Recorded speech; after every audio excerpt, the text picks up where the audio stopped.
Welcome to the very first episode of I'm Starting to Think. I'm your host, Blueprint. Today's topic. I'm starting to think Charles Barkley has this all wrong. Now, before anybody gets upset, hear me out. Charles Barkley has always been one of the most entertaining voices in basketball. He tells it like he sees it, doesn't hold back. And that's one of the reasons fans enjoy listening to him. But when it comes to LeBron James and Kevin Durant choosing where they wanted to play, I think Barkley is looking at the situation from the wrong perspective. Here's the question that I don't think gets asked enough. Why are NBA owners allowed to do what's best for their franchise, but players are criticized for doing what's best for their careers? Think about it.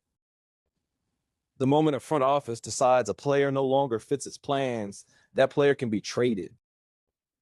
It doesn't matter how loyal he was. It doesn't matter how many years he gave the organization. If management believes another move gives the team a better chance to win, they'll make that move without hesitation. That's business. Nobody calls the owner disloyal. Nobody says the general manager is ruining basketball. Nobody says the franchise should have stayed loyal to the player. Instead, people praise the organization for making a smart basketball decision. But let a player become a free agent. Let him choose the team that gives him the best opportunity to win. Now suddenly he's taking the easy way out. Now he's chasing rings. Now he's ruining the league. How does that make sense? If owners have the freedom to improve their team, players should have the same freedom to improve their careers. LeBron James understood something that many players before him didn't. History remembers championships. You can score 30,000 points. You can win MVP awards. You can make all-star teams year after year. But when people start debating the greatest players of all time, one question always comes up. How many championships did you win? LeBron understood that. Instead of waiting and hoping one organization would eventually build the perfect roster around him, he took control of his own future. He used free agency exactly the way it was designed to be used. He chose where he wanted to work. And honestly, millions of people leave one company for another every year because they believe it's a better opportunity. Nobody criticizes them for it. Athletes should have that same right. Then there's Kevin Durant. His decision to join Golden State is still one of the most controversial moves in NBA history. People are still debating it years later. But here's something people often overlook. Durant wasn't traded there. He didn't force Golden State to sign him. He became a free agent. Golden State had the salary cap space. Both sides agreed to the deal. Everything happened within the rules that the NBA and the players' union negotiated together. So why is Durant criticized for using the system exactly as it was intended? He may not have liked the move. That's fair. But acting like he cheated the game simply isn't true. He followed the same rules every other free agent follows. Now let's talk about Charles Barkley. Barkley had an incredible career. League MVP. Hall of Famer.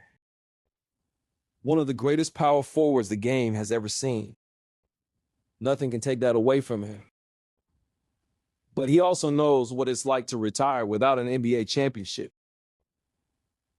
That's why I sometimes wonder if some of his criticism comes from the fact that LeBron and Durant made career decisions he chose not to make. Barkley stayed on the path he believed in. LeBron and Durant chose a different path. And history shows that path resulted in multiple championships. That doesn't diminish Barkley's greatness. It simply proves there is more than one way to build a Hall of Fame legacy. Here's what I think is the biggest contradiction. When a franchise trades a superstar because it improves the team's chances of winning, people call it smart management. But when a superstar signs with another team because it improves his chances of winning, people call it ring chasing. Why are the standards different? Both sides are making business decisions. Both sides are trying to maximize their success. Both sides are acting in their own best interests. Either both are acceptable, or neither is. You can't praise one while criticizing the other. At the end of the day, free agency exists for a reason. Players earn that right. They negotiate for that right. And once they've earned it, they should be free to choose the opportunity they believe gives them the best chance to succeed. Whether fans agree with those choices is a completely different conversation. But criticizing players for exercising the same freedom owners have always had doesn't seem consistent. LeBron James and Kevin Durant didn't wait for luck. They took control of their careers. They bet on themselves. And history shows those decisions help shape their legacies. So I'll leave you with this. If owners are praised for making business decisions that improve their chances of winning, why shouldn't players be praised for doing exactly the same thing? I'm Blueprint, and this has been the very first episode of I'm Starting to Think. If you enjoyed this discussion, hit that like button, subscribe, and let me know your thoughts in the comments. Should loyalty matter more than opportunity? Or should players have the same freedom owners have always had?